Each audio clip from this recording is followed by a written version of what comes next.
So I'm a big believer in something called guilt-free spending.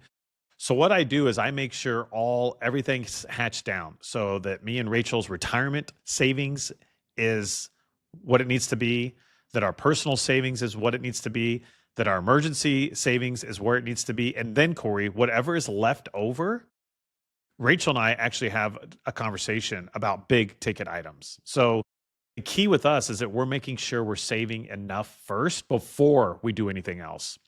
Now, for a retiree, though, Corey, it's a little bit different. The key is you just have to, that's why we run these plans with cushion.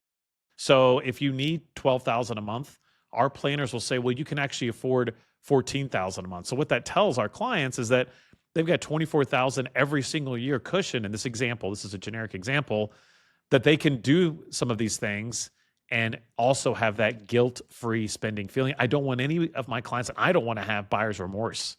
And so that's how I mitigate buyer's remorse, when I know that I've got all of my checklists taken care of first, and then whatever's left over, that's what I use for my guilt-free spending.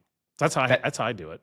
I think that's really good. And I think that is helpful for people to hear, whether somebody's working or retired, that is one way you can actually do this. We talk about pay yourself first, right? And people understand that, I think conceptually, but what you're describing is exactly how you do that. Like, you're making sure the savings is going into your savings account, or the retirement savings for you and your wife is happening before you're spending any money.